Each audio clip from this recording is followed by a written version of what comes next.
Back पे क्या देखेंगे, ब्रेदर क्रेपिटेशन देखेंगे और सर्जिकल स्कारमास बैक पे भी होता है, तो यहाँ पे दोबारा मेंशन किया हुआ है। एब्डोमेन में हम पैल्पेट करेंगे लिवर और स्प्लीन को, और शिफ्टिंग डलनेस देखेंगे, जेनिटलिया फॉर एसएमआर।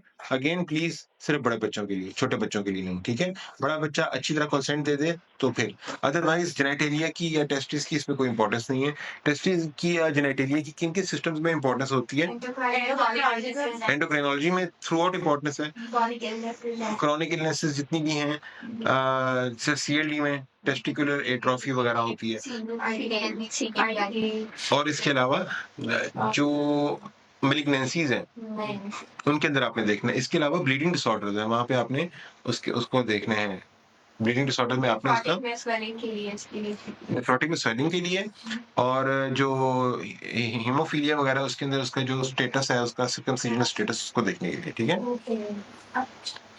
ठीक है, उसके बाद फिर लोअर लिम्ब में पीडियन एडिमा देख लेना है और जॉइंट एग्जामिनेशन कर लेना है। जॉइंट एग्जामिनेशन अगेन अगर आपको इन्फेक्टिव एंडोकार्डिटिस का शक है, अदरवाइज़ बच्चा अगर वाक अच्छी है, गेट अच्छी है और जॉइंट एग्जामिनेशन की कुछ खास इंपॉर्टेंस नहीं रहेगी, नहीं रहेगी। रोमैटिक वाले में होगी ना अगर कोई जॉइंट। हाँ, अगर रोमैटिक, लेकिन हम इस वक़्त एसिनोटिक हार्ट डिज़ीज़ देख रहे हैं, ठीक है? चलिए, तो इससे कोई सवाल आपका कोई एसिनोटिक हार्ट डिज़ीज़ की हिस्ट्री से रिलेटेड सर एक बिफोर कि हम स्टार्ट करें हिस्ट्री सर टॉप में जॉइंट के एग्जामिनेशन आर्थ्रोपैथी कहते हैं, टॉप में आर्थ्रोपैथी क्यों होती है? बालों से डिफरेंस होती है। टॉप में आर्थ्रोपैथी क्यों होती है ये बताएँ? ये डाउन है कि नेशनल डाउन। इसको बस बेसिकली आपको जो गाउट है वो डेवलप होता है, और इसकी कॉज़ यही है, chronic hypoxia. chronic hypoxia। It somehow leads to, इसकी detail mechanism I don't know. ये आप इसको बेशक सर्च कर लें और देख लें, लेकिन इसका जो है वो क्रॉनिक हाइपोक्सिया और बेसिकली इसी वजह से। इसमें गिवन हाइपरप्लेजिया इन डॉग। ये भी सेम ही कॉज़ है। ये भी यही होगा। हाँ। हाइपोक्सिया इसकी hypoxia. In dog when you are stuck just से हाइपोक्सिया, ठीक है? सो दैट कि आपको वहाँ से एक ब्रीथिंग स्पेस मिल जाए, ठीक है? चलिए डॉक्टर साहब, अब आप एक रोमैटिक हार्ट डिज़ीज़ की हिस्ट्री आप लेके आएँगे। आपके पास है हिस्ट्री इस वक़्त? कोई किसी और ने हिस्ट्री ली है रोमैटिक हार्ट डिज़ीज़ की?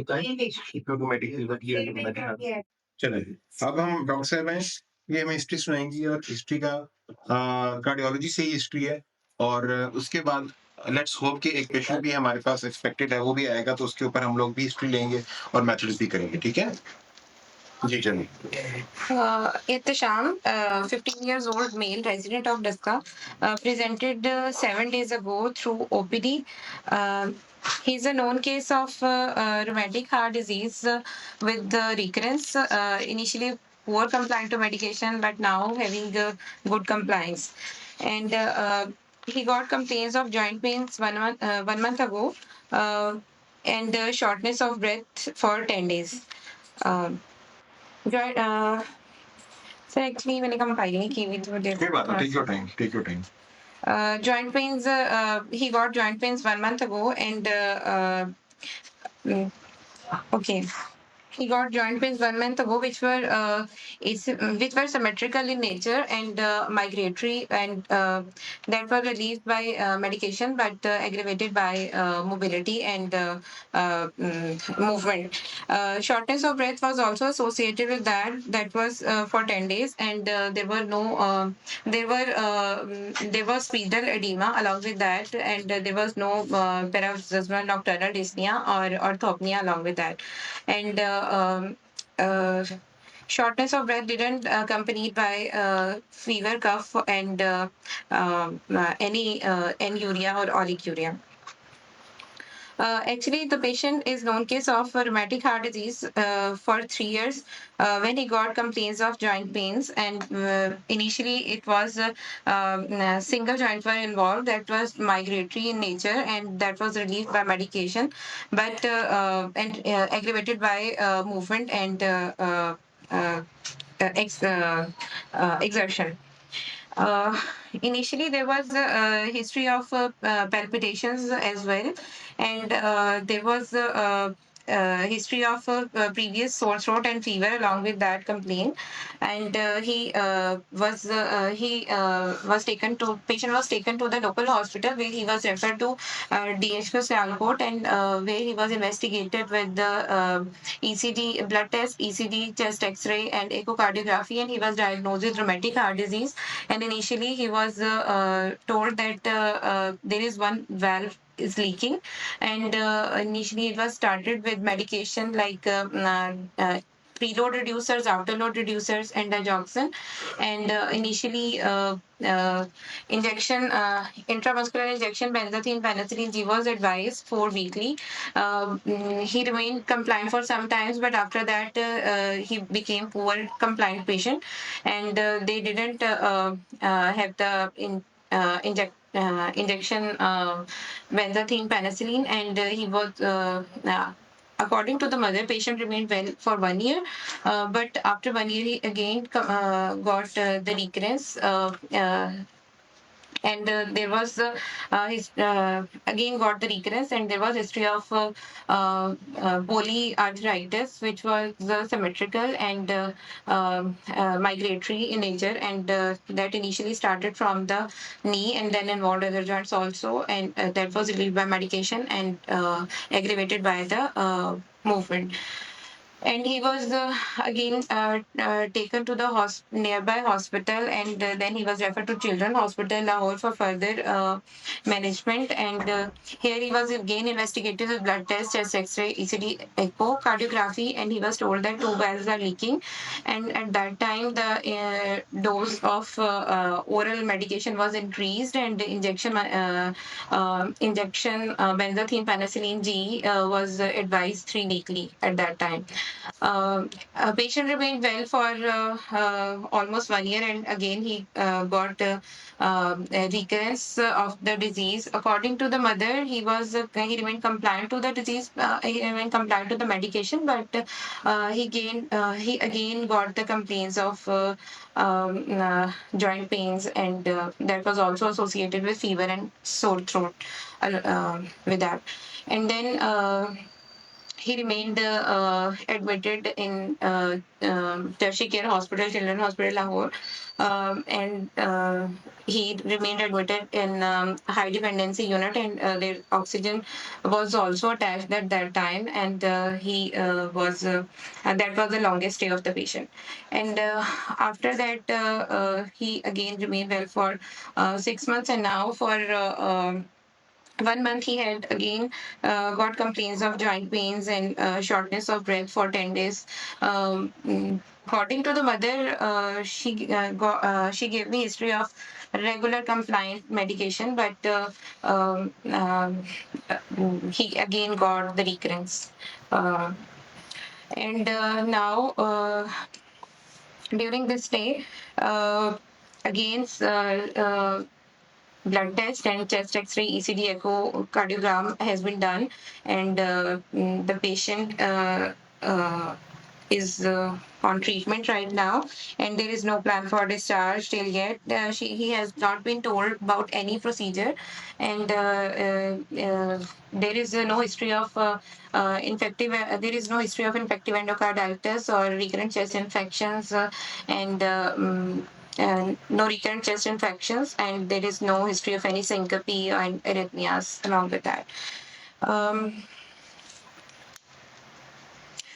he performs his the daily activity of life and not dependent upon others, except for the sickness days. And other family member screening has not been done. And there is no family history of any heart disease, and that patient, and he's a product of non-consanguineous marriage. Other siblings are well, and there is no issue with them. His father is paralyzed for 1 year, and now he is dependent upon his elder brother for his medications, and they are bearing it. The disease has a significant impact on the family and that patient, because he cannot. He doesn't want to participate in the activities of the performed in the family, and He was the school going till the age till the fifth class, but now he has left the school for 2 years because he has poor school performance. He was born through spontaneous vaginal delivery, and there was insignificant birth history, and he is completely immunized, and nutritional intake is adequate, but spice and salt has been restricted.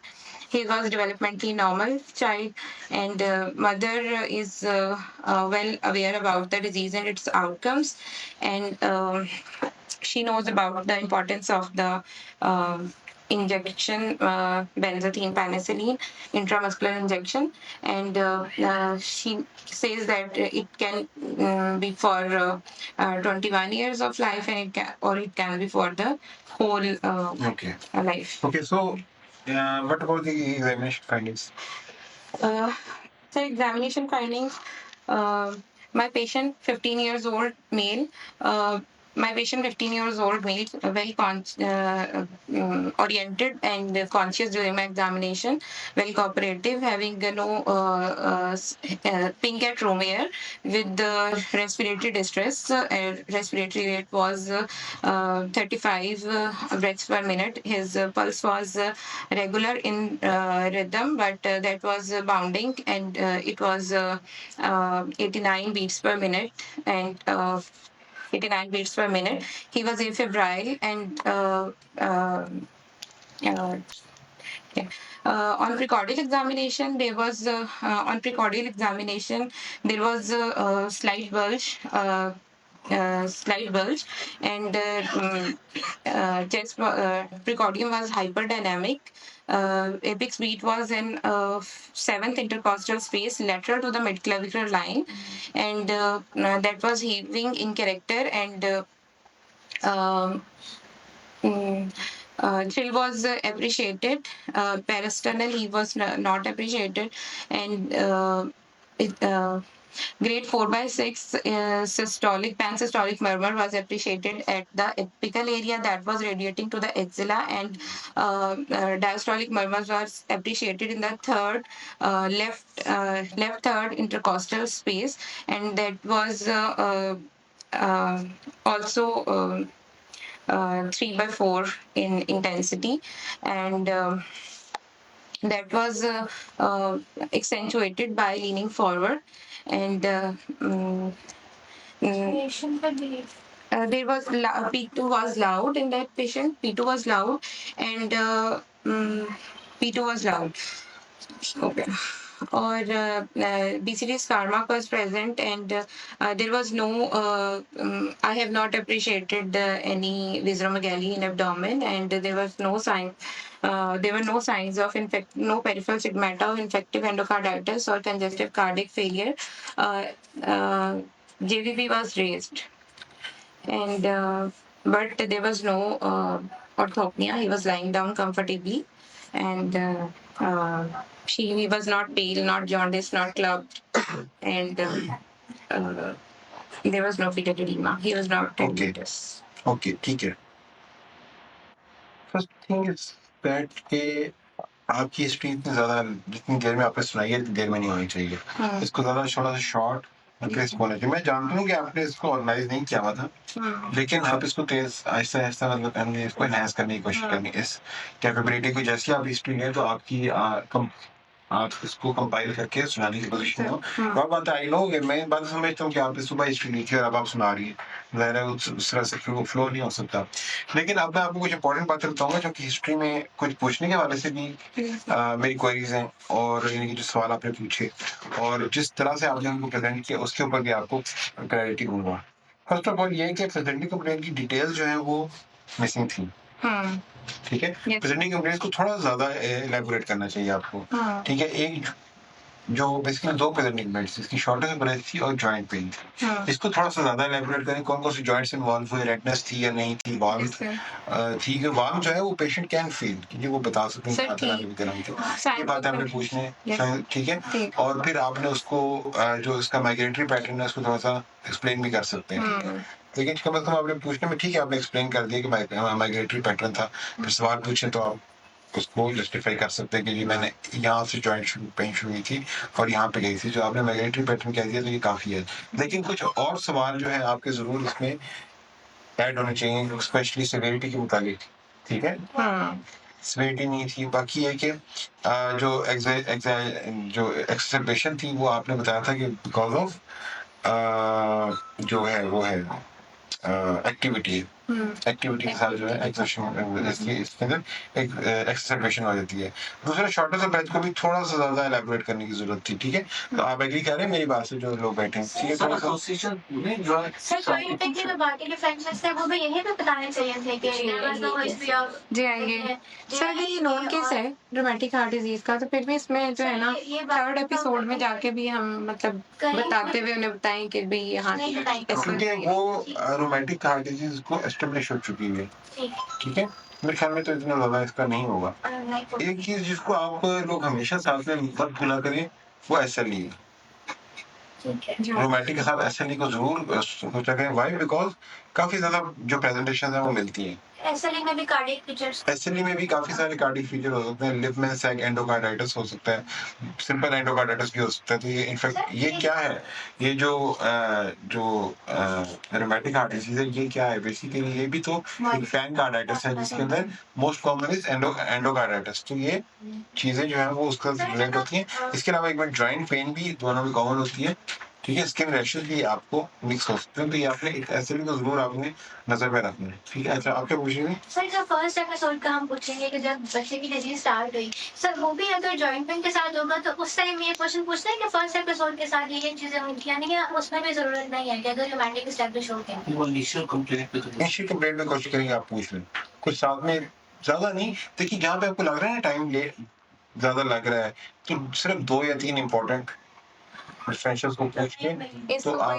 कोई ये SLE पूछ लिया और एक brucellosis पूछ लिया। जैसे अब ये डर्ट मेल है तो उसमें हीमोफीलिया का ब्लीडिंग डिसऑर्डर का क्वेश्चन आप हिस्ट्री में कहीं ना एक जगह पे इसको जरूर टच करें। स्पेशली जॉइंट पेन अगर इतनी बार हो रही है तो कम से कम एक बार फर्स्ट प्रेजेंटेशन में जाके एक बार उस चीज को क्लियर कर लें ताकि मसला ना हो। अभी में करने की कोई खास फायदा नहीं होगा इसमें, ठीक है? चलें। अच्छा, उसके बाद फिर ये कि जो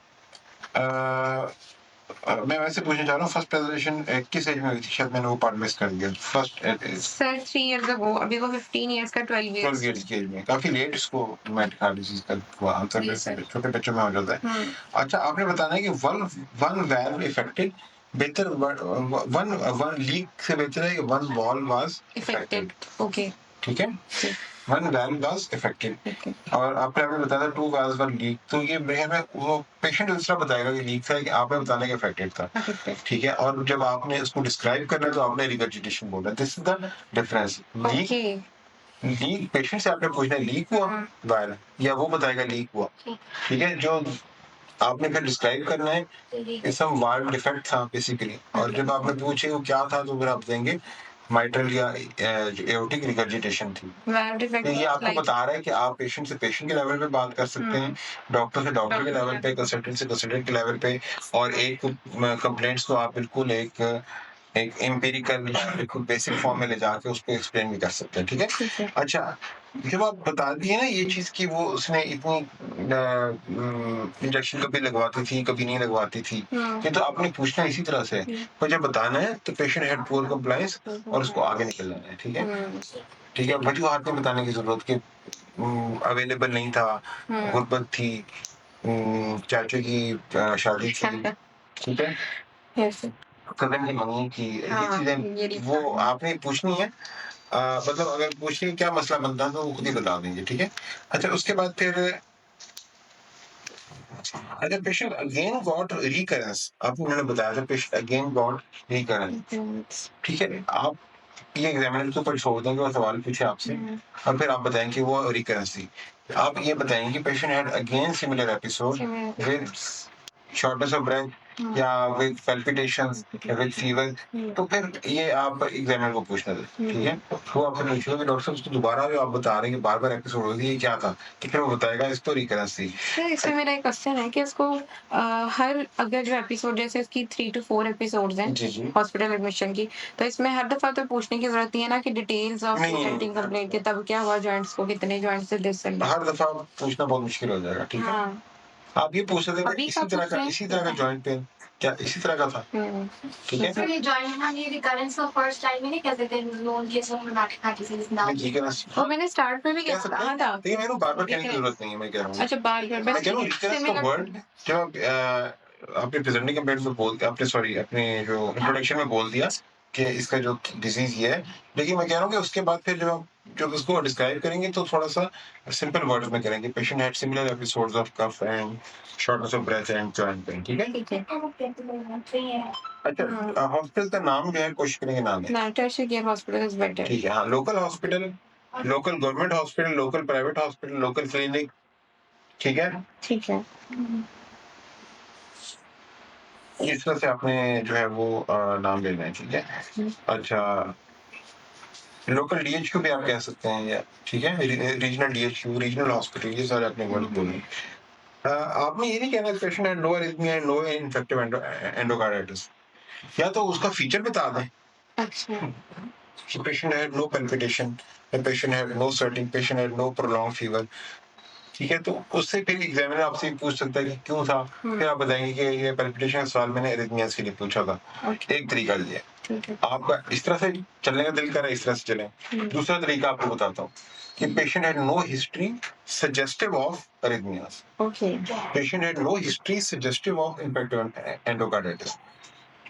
इससे क्या फायदा होगा कि नो हिस्ट्री सजेस्टिव ऑफ, ये इसमें से भी सवाल बन सकता है कि आपका क्या मतलब है, क्या हिस्ट्री में होना चाहिए था जो आपने इस तरह से बोला है। प्लस ये कि ये बड़ा मैच्योर और अच्छा जुमला है, no history suggestive of this, no history suggestive of arrhythmia. तो मुश्किल सवाल होते हैं, तो उसके लिए आपने इस तरह से भी आप कह सकते हैं, ठीक है? 2-3 प्रेजेंटिंग मिनट्स को मिला के। तो उसके बाद फिर आपने बताना है कि एसवीडी आपने क्यों बताया था, बच्चे को एसवीडी हुई थी, इसकी क्या इंपॉर्टेंस है?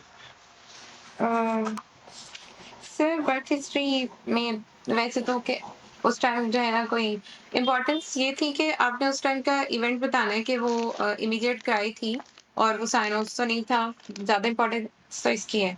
एसवीटी तो वैसे अलग से बेसिकली इंपॉर्टेंस नहीं है, देखें। हाँ, अगर तो पेशेंट की बहुत ही शॉर्ट हिस्ट्री है, ठीक है, और आपको समझ नहीं आ रही कि मैं क्या बताऊं एग्जामिनर को, तो फिर आप बर्थ हिस्ट्री के भी इवेंट्स बता दें, अदरवाइज इसके ऊपर से गुजर जाए।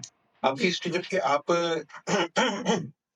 देख रही हैं कि जब खिलाड़ी खेल रहे होते हैं, कम ओवर रह जाते हैं, तो वो हिट्टे मारने की कोशिश करते हैं, ठीक है? ऐसे ही होता है ना? ठीक है, कम ओवर रह गए, कम फुटबॉल में 1 मिनट रह गए गोल करना, तो फिर अंधाधुंध मारते हैं। तो यानी कि अब आपको आइडिया हो रहा है कि आपकी हिस्ट्री ऑलरेडी प्रोलॉन्ग हो गई है काफी ज्यादा, तो फिर इन चीजों को स्किप करने की आदत डालनी, ठीक है? स्पाइसेस तो बेचारे को मना कर दिए। सर स्पाइसेस उसकी मदर ने बताया था कि स्पाइस और सॉल्ट मना किया हुआ है क्यों मना किया? बाकी चीजों स्पाइसेस को मना किया?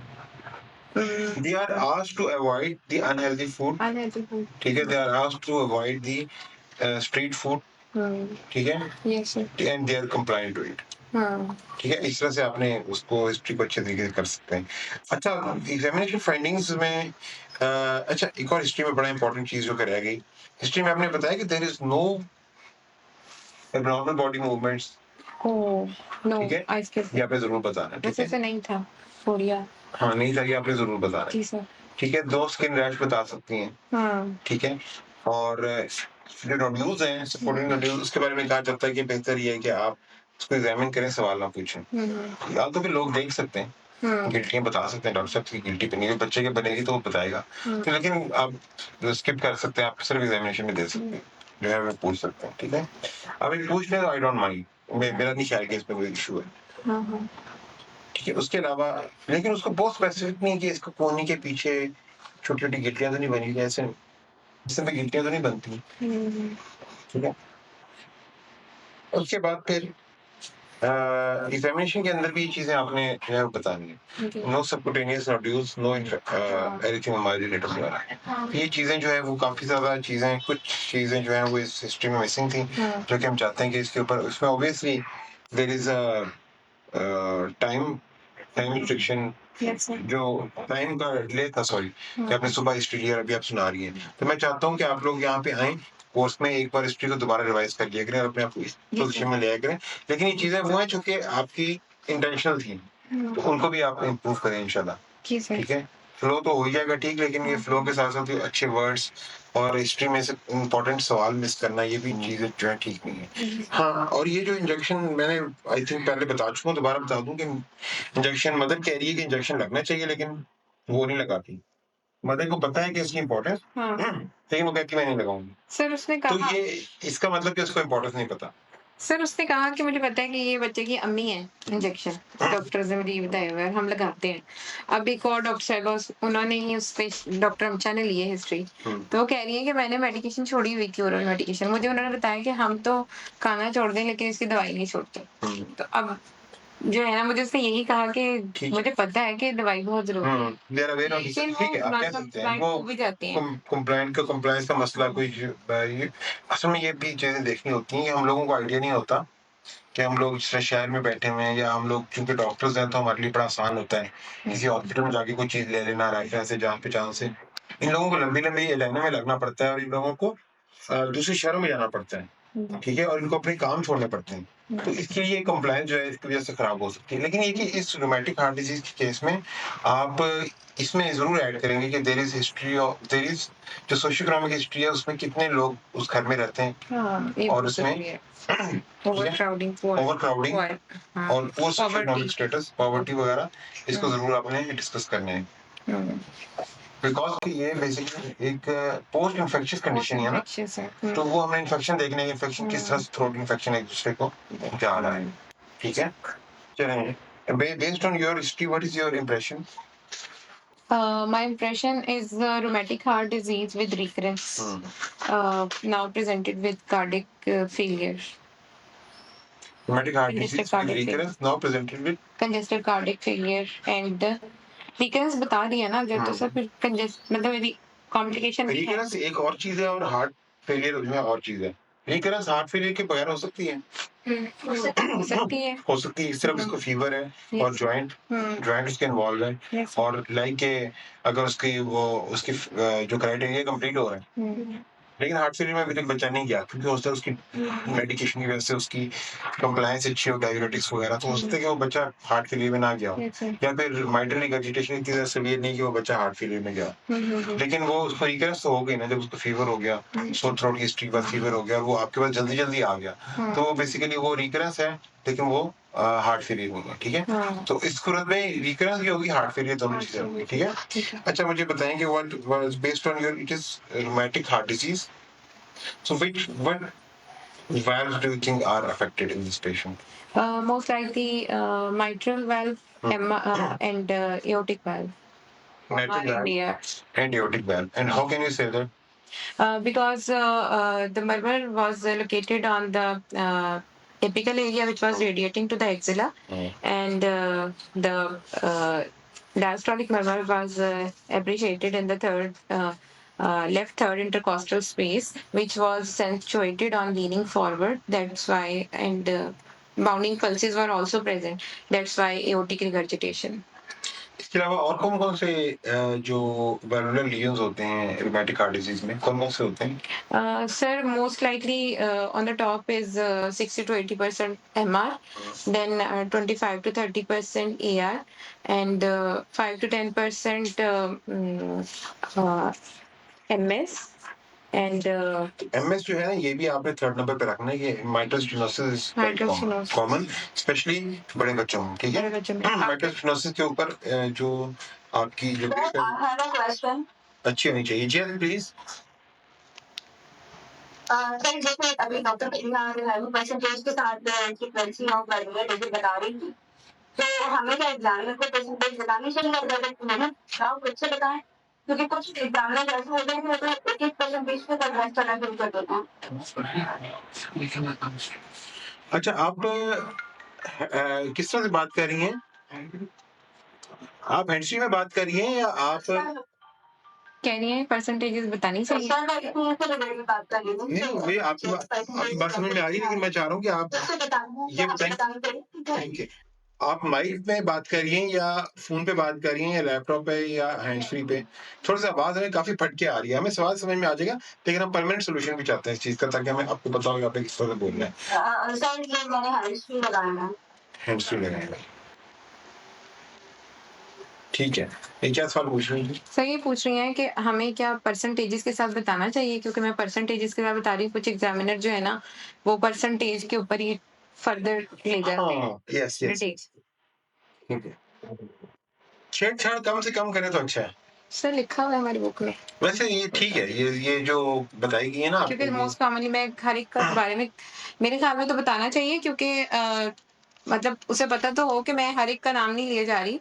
मतलब जो ज़्यादा कॉमन है और उससे लेस कॉमन कौन-सा, उससे लेस कॉमन। सर हम ऑर्डर ऑफ प्रिपरेशन से बता सकते हैं ना? Am I the most common, second most common examiner and then the other? ज़्यादा टाइम तो हम लोग हैं, कितने परसेंटेज इसके, परसेंटेज उसके। देखिए तो आप बता दें, आप प्रेजेंट कर सकते हो और एग्जामिनर का क्वेश्चन भी बढ़ जाएगा, वो 10 से परसेंटेज है। ठीक है, डॉक्टर साहब ठीक बात कर रही हैं और आप भी ठीक बात कर रही हैं। इट डिपेंड्स अपॉन कि what is your confidence level, आप सब कुछ बता सकते हैं, नहीं बता सकते, यस ठीक है? सर। तो इसलिए अगर आप बता सकते हैं, आपको सारी परसेंटेज पता है तो गो अहेड, जी। ठीक है? अगर आपको मेन की पता है, तो वो आप बता के बाकी तीनों को जल्दी-जल्दी बता दें कि अदर 3 आर लेकिन बट आखिरी पॉइंट अज़ान हो गई है।